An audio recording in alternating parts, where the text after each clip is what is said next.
Hi everybody and welcome to our PSD SELect. Tonight, the talk is all about atypical diabetes. The title is Atypical Types of Diabetes, Looking for a Zebra in the Herd. In our practice, most of our patients are either type 1 or type 2 diabetes.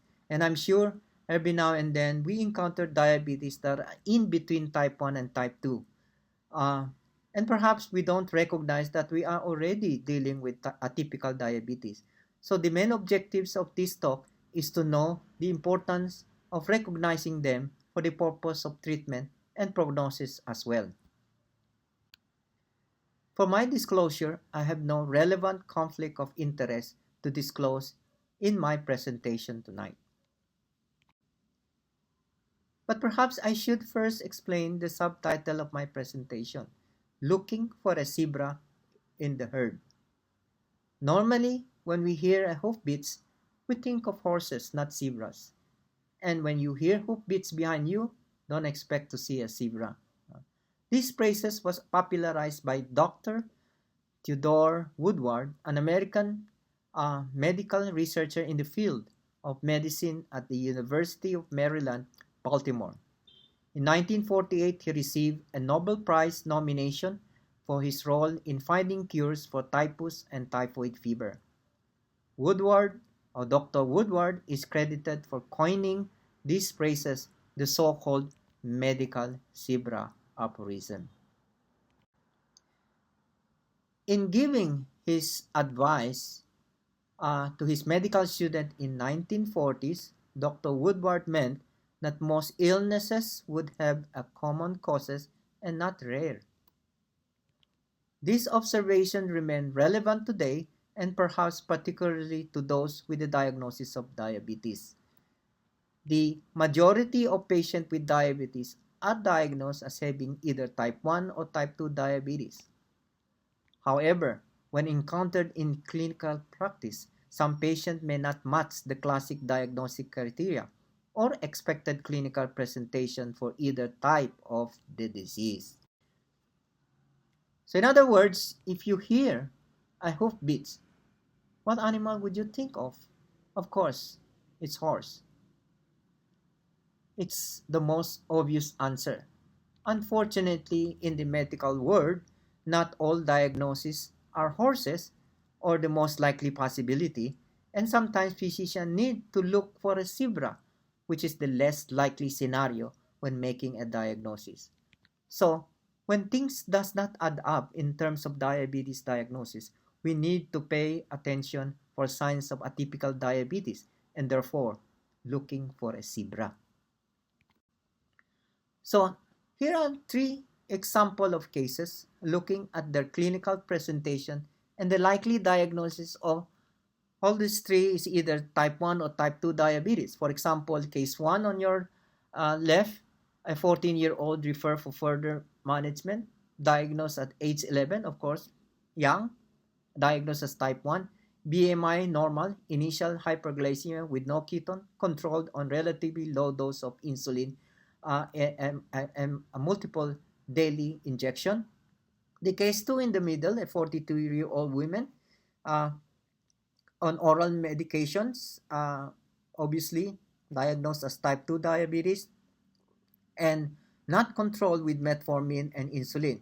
When look at other history, presence of thyroiditis and a family history of Graves' disease. And the third case is infant diabetes, diagnosed, of course, with type 1 diabetes.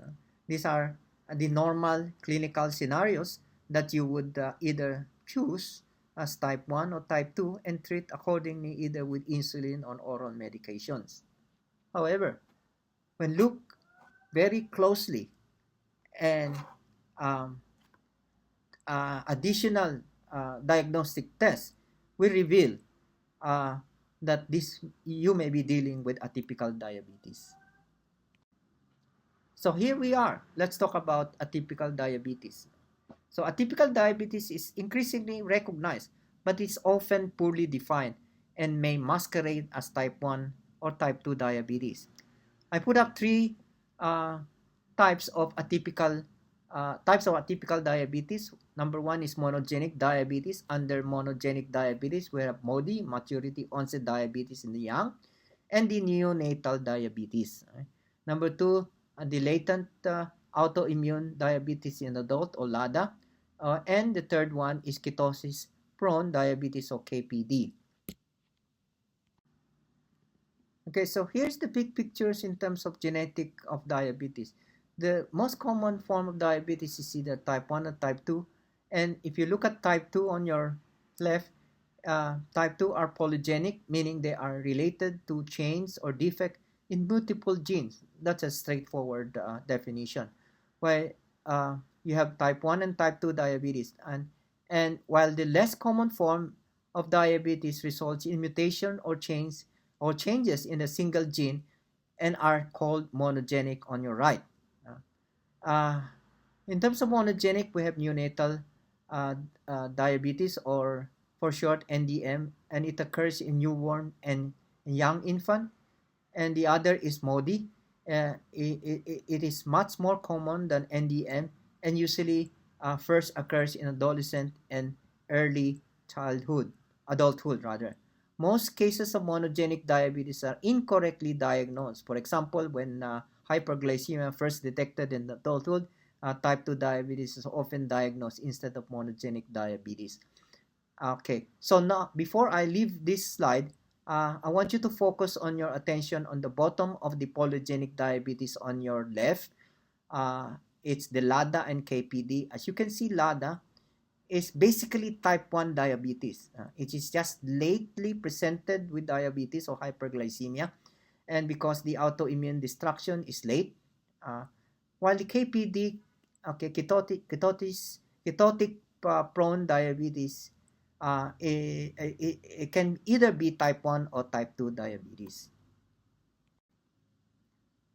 Now we go now to monogenic diabetes. Okay, so there are two main forms, as I mentioned: the maturity onset diabetes of the young, MODY, and neonatal diabetes. Okay, monogenic diabetes, it's a heterogeneous group of disorder involving a variety of single gene mutation in the transcription factor or glycolytic enzyme involved in beta cell glucose sensing and metabolism. MODY accounts for about 1 to 2% of all cases of diabetes. NDM occurs in the first 12 months of life, a symptom similar to type 1 but occurs before 6 months. Type 1 rarely occurs in neonates since it will take time for the immune system to destroy the beta cells.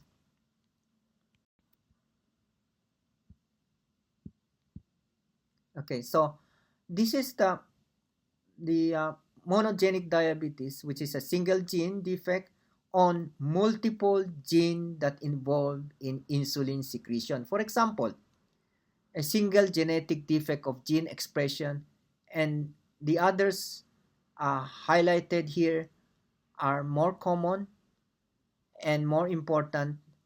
The rest are not that super important. No? And you can see on your upper left is the genetic disorder of the gene expression, the different transcription factor. The three most common is hepatic nuclear factor 1 alpha, 1 beta, and 4 alpha. Another is the genetic disorder of glucose metabolism, which is the enzyme glucokinase mutations. Another very common is the genetic disorder of the ion channel. This is related to potassium ATP channel. Okay, so there are 4 important types of MODY. Hepatic nuclear factor 1 alpha, which is MODY 3, 4 alpha MODY 1, and 1 beta gene mutation at MODY 5, and 1 enzymes mutation glucokinase gene, which is MODY 2. MODY 3 is the most common of all the MODY. It comprises a little higher than 50%, which is the most common, and it's very sensitive to sulfonylureas as a form of treatment. It is a progressive insulin secretory defect with presentation in the adolescent or early adulthood. While MODY1, the 4 alpha, it's also a progressive secretory defect with presentation in adolescent or early adulthood. The difference is that they may have a large birth weight and may develop transient neonatal hypoglycemia. They are also sensitive to sulfonylureas. Okay, modify the beta gene, one beta gene mutation is the most severe one and require insulin to ensure that the kidney cysts or uterine abnormalities don't form over time. The glucokinase gene mutation MODY2 is the second most common. It's a little bit higher than 30%. The mutation causes a higher glucose threshold, which is known as a set point for glucose-stimulated insulin secretion. Normally, the set point of glucokinase enzymes is a blood sugar of 5 millimolar, and in mutations of the mutation of these genes leads to a higher set point, like say 6 or 7 millimolars. No? But it causes a very stable, non-progressive, elevated fasting blood glucose. Typically does not require treatment, and microvascular complications are rare. Okay, and I will show you some evidence on this later. So the question is, why diagnose monogenic diabetes? Number one, because most cases of monogenic diabetes are incorrectly diagnosed. For example, when hyperglycemia first detected in adulthood, right away we will diagnose this as type 2. And often, or sometimes we might be dealing with monogenic diabetes. The NDM, the neonatal diabetes, is often mistaken for a type 1 diabetes, but type 1 diabetes is very rarely seen before 6 months. And number 2, provides appropriate personalized treatment plan. When genetic testing confirms the diagnosis, it will be beneficial for both patients and healthcare provider. Some monogenic form diabetes can be treated with diabetes medicine, oral medicine, or pills, while other forms requires insulin. Informing family members of risk, meaning testing of other family members, may also be indicated to determine whether they are at risk or perhaps they already have monogenic form of diabetes that is passed down from generation to generation. Okay, so GCK is considered the beta cell glucose sensor, no? And the mutation of GCK is about 1 in 1 over 1,000 people. It's an elevated threshold for initiation of insulin release. It's a lifelong stable mild hyperglycemia. A1C ranges from 5.5 to 7.5. Fasting plasma glucose, it's about 100 to 140 milligram per deciliter. Commonly an incidental finding during a physician visit or first pregnancy, or during first pregnancy.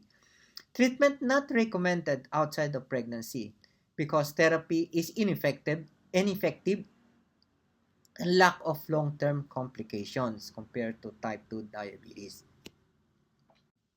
So let us review a little biochemistry on enzyme kinetics in order for us to understand it better.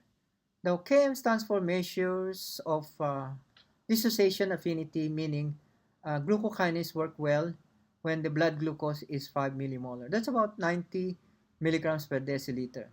At 5 millimolar of blood glucose, the enzyme glucokinase start to attach phosphate to the glucose inside the beta cells. That traps the glucose and start metabolizing the glucose through glycolysis. And then it eventually generate ATP and stimulate or activate KATP channels and open up the calcium channel, and calcium enters and the release of insulin. In MODY3, which is the mutation of these enzymes, it has it causes a higher Km, meaning a higher level of blood glucose to initiate insulin release, higher blood glucose level for beta cell to release insulin. Now, so because of this, DCK patients, okay, regulate their blood glucose around a stable but slightly elevated set point. Right? These people have a stable blood glucose throughout life, albeit slightly above normal level of fasting plasma glucose or about 6 to 7 millimoles. That is on your left, represented by the green dots. Okay, you can see the fasting plasma glucose. The dots is around more than 5, no, 6 or 7. Okay. If you give them an oral glucose tolerance test on your right, blood glucose goes up and eventually comes down again, and that's because it's regulated. The same as normal person, it will come down to the fasting level, as seen in the control groups, the black uh, curve. Uh, the only difference between the two, the GCK and the control non-DM patient, is the level of blood glucose. The same pattern of the curve, but only slightly elevated on the GCK patient. Now, if you try to make them hypoglycemic by treating them, they get symptoms at a normal blood glucose, in contrast to people without diabetes. As seen in this graph, you can see the left side in terms of the symptoms. The control group, okay, the people without diabetes who need to go to about 2.6 millimoles, that's about less than 50 milligrams per deciliter, before they get a severe symptoms of hypoglycemia. Okay, uh, but in GCK, uh, the level of blood sugar is 3.6. That's about 64, 65 milligrams per deciliter, just about 1 millimole higher. So they are less likely to develop, more likely to develop hypoglycemia at a higher level of blood glucose. And what is this so? Because they release catecholamine and counter-regulatory hormones at a higher blood glucose level. That is on your right. And you can see the release of adrenaline and glucagon at a higher level of blood glucose. That's 3.8 uh, and 3.7 respectively, meaning you got someone with a regulated blood glucose. And the key things here is, in this patient, you cannot treat them because since they are prone to hypoglycemia at higher blood glucose level. Okay, so how about long-term complication if you don't treat? Okay, yeah, if you look at the cross-sectional, looking at A1C, treatment without treatment, the treatment here is OHA on insulin combination. Cross-sectional, the two bars here shows pretty similar.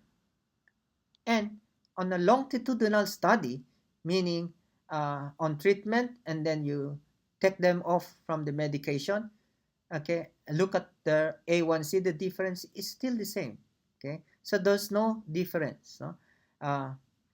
If you discontinue their treatment. Okay, so how about complications, no? As you can see in this data, there's no significant microvascular complication except for some degree of background retinopathy, which was also found in some of the control groups. So actually, this is very few microaneurysm, but no sight-threatening retinopathy, despite 50 years of no treatment. Okay, so the important to diagnose GCK is to spare them from treatment. Okay, so don't use pharmaceutical therapy to unsuccessfully treat glycemia in GCK MODY. And on top of that, you may trigger severe hypoglycemia. It's okay to have an A1C of 5.5 to 7.5. Okay, so the question now is when to treat and who to treat. The answer is during pregnancy. Outside of pregnancy, the treatment is not required. However, there is a caveat here. Not all pregnant GCK need treatment. Okay. So the next question, who? Okay. The if the offspring will not carry the gene. Okay. If the fetus has GCK mutation, which has a higher set point, the circulating elevated maternal blood glucose will not trigger release of fetal insulin, hence no macrosomia. And how would you know? During pregnancy, fetal monitoring is very important, and you should institute insulin therapy if the second trimester fetal ultrasound monitoring show macrosemia, which suggests that the fetus has not inherited the GCK gene. Okay, now let's go now to MODY3, which is the most common, 52%, approximately 52%. It's a transcription factor that controls insulin genes activity, and when mutation occurs, this gene causes a gradual beta cell dysfunction and inadequate insulin production. Now look at the progression. Okay, look at the curve of hepatic nuclear factor 1 alpha MODY3, and you can see the fasting plasma glucose plotted against over time age, okay, of the patient. As you can see, over time there's a progressive worsening of glycemia. It can progress, no? Studies have shown that 63% develop diabetes in 25 years, 79% develop diabetes in 35 years, and 96% uh, by 55 years. Okay, now look at the normal curve. Okay, so the normal curve is when normal individual non-DM, when you get older, you have also some form of hyperglycemia. There's also a little progression. Okay, I mean, look at the GCK. You also have some progression, but the curve is pretty similar with normal. The only difference is the level of blood sugar is a little bit higher. Okay, but if you look at the MODY 3, it's really a progressive one. You know? So as the disease progresses, in terms of MODY 3, patient develop fasting hyperglycemia and diabetes symptoms. No? Patient with MODY 3 mutation at risk for complications of diabetes. Therefore, strict glycemic control is recommended to avoid complications. So we now go to neonatal diabetes. There are two types, okay?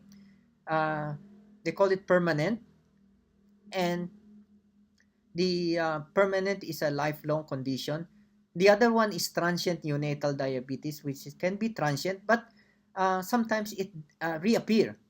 It disappears during the infant stage, but may reappear later in life.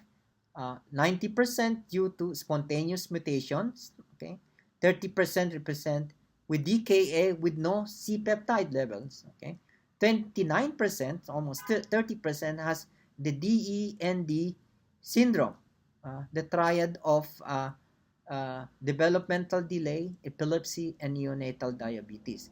10% present with transient neonatal diabetes and relapse later. Majority secrete insulin in response to oral SU. So it's better controlled with SU and than insulin. So it's important to diagnose them because they are very sensitive to sulfonylureas. So what's the problem? It's the problems of the channel, the KATP channel. As you can see, KATP channels, it's a genetic defect on the potassium ion, which is an octameric ion channel, meaning there are 4 SIR or SU receptor and 4 KER component, which is the inner rectifier or inward rectifier. So therefore, the KATP channel serves as the molecular link between changes in the blood glucose concentration and insulin secretion, and can be present and can be permanent or transient. With the mutation, there is issue with insulin secretion, and usually they are very responsive to SU. Okay. Now this data is taken from an Indian study children with an ion channel mutation who have been converted to oral SU. As you can see, the CGM monitoring was used to evaluate the glycemic level before and 1 month after the therapy change. The maximum SU, which is they use glibenclamide, was the dose was reached up to 0.5 milligram per kilogram body weight, and this was reduced to 0.3 milligram per kilogram body weight in response to blood glucose values. As you can see the data before and after SU, you can see significant reduction of blood glucose levels. And this goes to show that they are very responsive with the SU therapy. Here again, another data. This is also neonatal. This is the reverse and congenital hypoglycemia. And this is also involved the ion channel. This time, genetic mutation on the ABCC8. Okay. And they used, because this infant developed hypoglycemia, they use diazoxide because diazoxide can increase release of uh, it can reduce the insulin secretion and can cause hyperglycemia. And you can see that it works too effectively in slowing the release of insulin from the pancreas. Okay? So case of neonatal diabetes, okay, from pump to pills. This was published in People magazine sometimes in 2007. It's a Caucasian female diagnosed 1 month old with type 1 DM, okay, treated with insulin for 7 years, and genetic testing revealed eventually mutation on the ion channel and was transitioned to SU.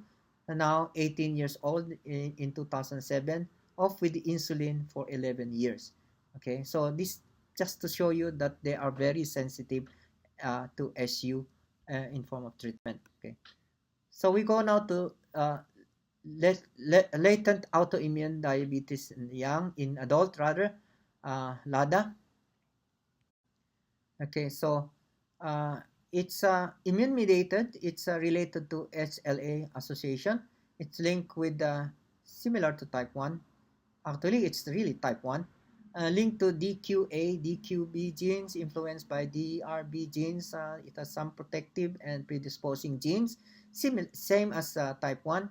It also have triggering environmental triggers. Approximately 10% of type 2 diabetes were misdiagnosed, and more than 20% are over 40 years old in one UK study. So these are the different autoantibodies. The glutamic acid decarboxyl GAD65 autoantibody, which is the most common. The IAAS anti-insulin autoantibodies tend to decrease with age, okay?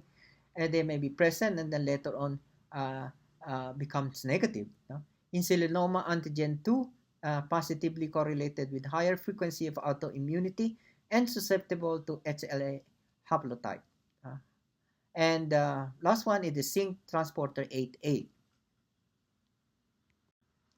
What are the criteria for the diagnosis of LADA? Okay, so it's usually the diagnosis of diabetes is more than 30 years of age, independent of insulin therapy for equal and more than 6 months. That is because it's slowly progressing beta cell dysfunction, may initially respond to non-insulin treatment. Presence of diabetes associated antibodies.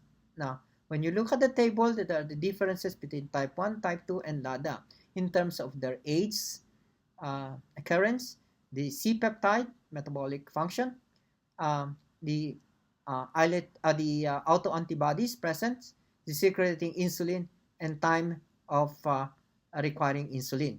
As you can see in LADA, the age group is about 30 and above.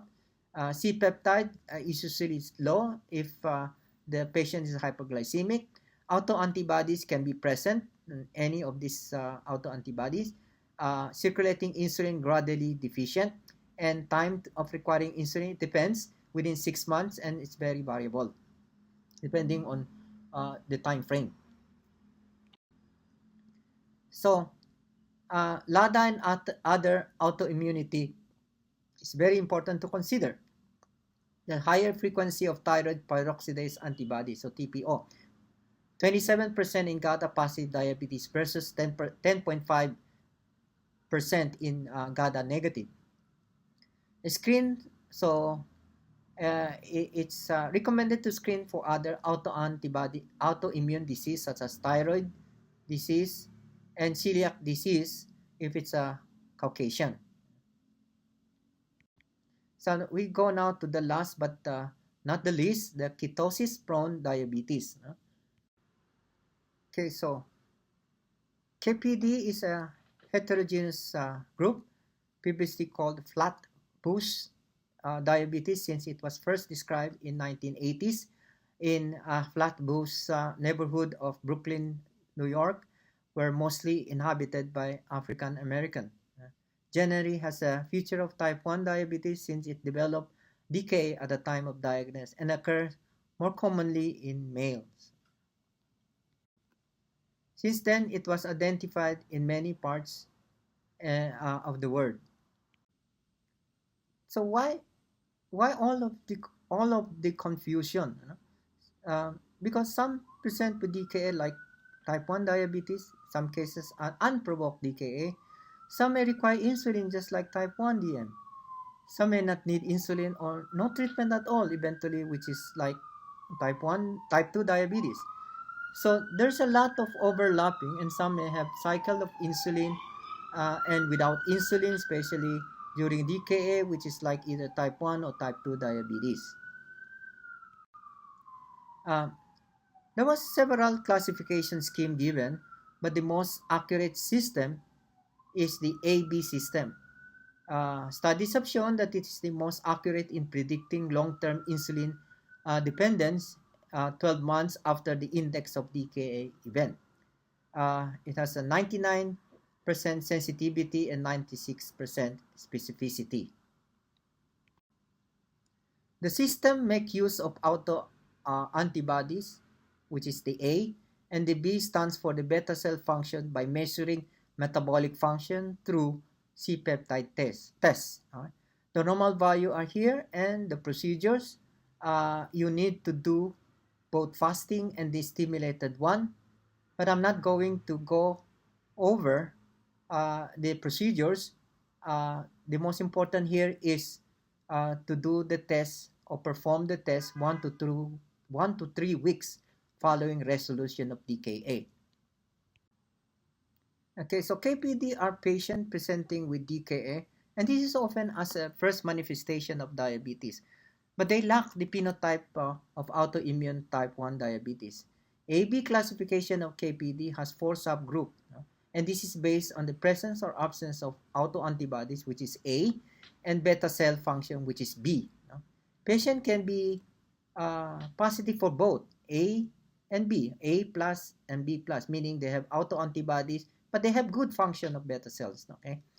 Or they have A plus or B, or they can be A plus or B minus. They have autoantibodies and they have poor beta cell function, or both A minus, B minus, without autoantibodies, but with poor beta cell function. And the last one is A minus, B plus, without autoantibodies, but with and a good beta cell function. And this is the most common type, okay, subtype or subgroup. It's a 50%. It is characterized after recovery from DKA. It demonstrated a sustained preservation of beta cell function with ability to discontinue insulin treatment while maintaining an excellent glycemic control. Okay, in terms of insulin requirements using the AB system, A plus B minus is clinically resembles type 1 diabetes, and it represents about 18% of KPD, and all will require insulin for life. A minus, B minus also resemble type 1 diabetes. In ADA, you can probably say this is the idiopathic type 1 diabetes because they don't have antibodies and yet they are very poor in terms of beta cell function. It represents 20% of the subgroup. Many will require insulin for life. And the next is A plus, B plus, which resemble type 2 diabetes.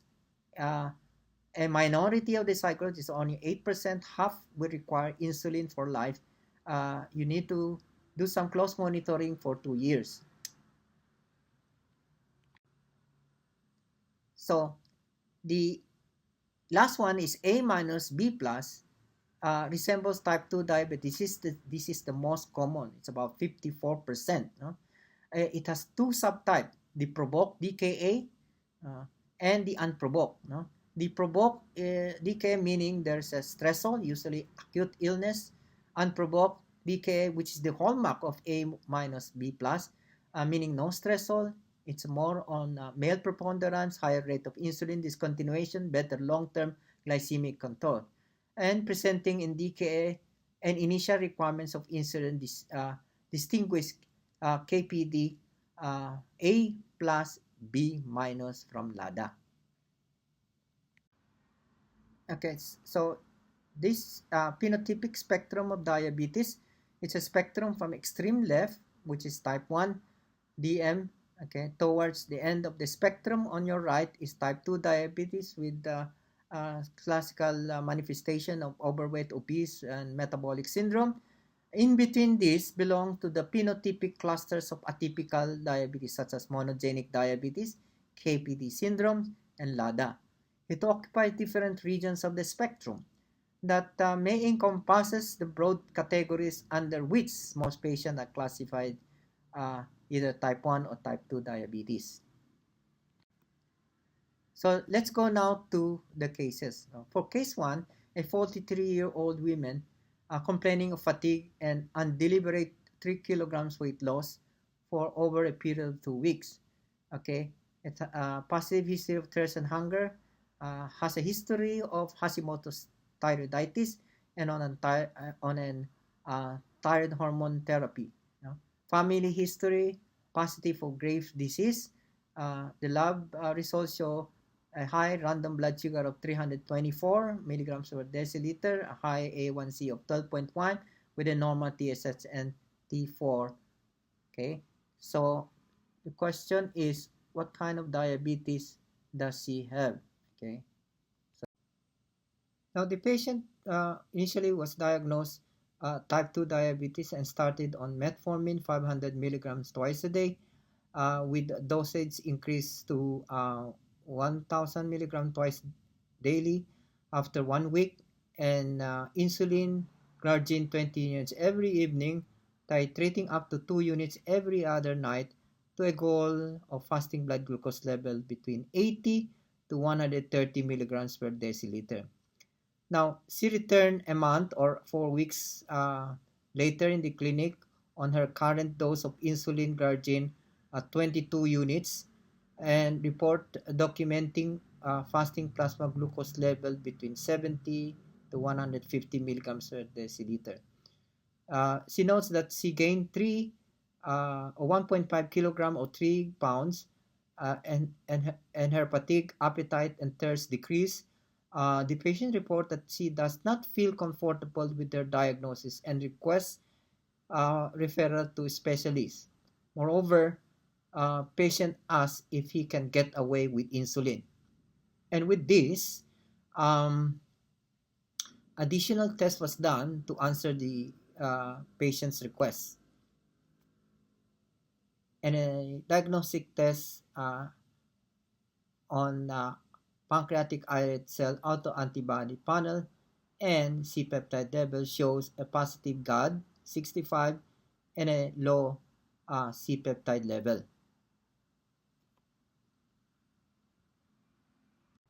Okay, so type 2 diabetes account for approximately 90 to 95% of cases.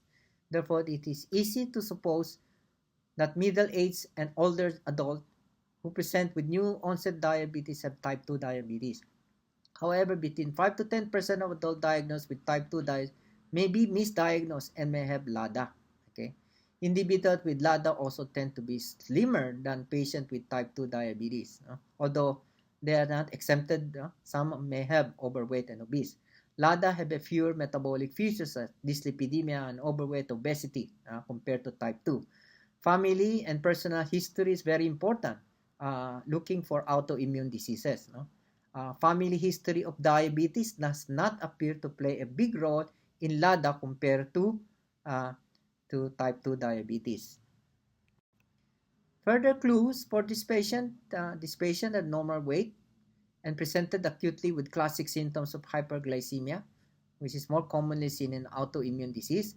No family history of diabetes. Okay, she did have family and personal history of autoimmune thyroid disease. No features of metabolic syndrome. Okay, additional her A1C was markedly elevated, which is more common initial presentation of patient with type 1 or LADA than those with type 2 diabetes. Now let's go now to case 2. A 44-year-old Hispanic man presented with DKA, no prior history of diabetes. He has a polyuria with 13 kilogram weight loss over a period of 1 month. Past medical history, non-significant. Family history, both parents and sister with diabetes and on oral medications. No smoking history, an occasional alcoholic drinker. BMI of 36, mild acanthosis nigricans on neck, central obesity, and there's no evidence of infection, CAD, CVD, renal or liver dysfunction, drugs and alcohol exposure that may trigger DKA, meaning this patient developed unprovoked DKA. So the standard treatment for DKA was given, and it was an uneventful recovery, and patient was discharged on insulin. Okay, so after 3 weeks, further studies was done and shows that autoantibodies is negative and C-peptide is normal. Okay, so what kind of diabetes does he have? This patient have DKA. Okay, so so the answer is A minus B plus KPD. So the diagnosis is A minus B plus. Okay, there are two subtypes based on provoked and unprovoked DKA.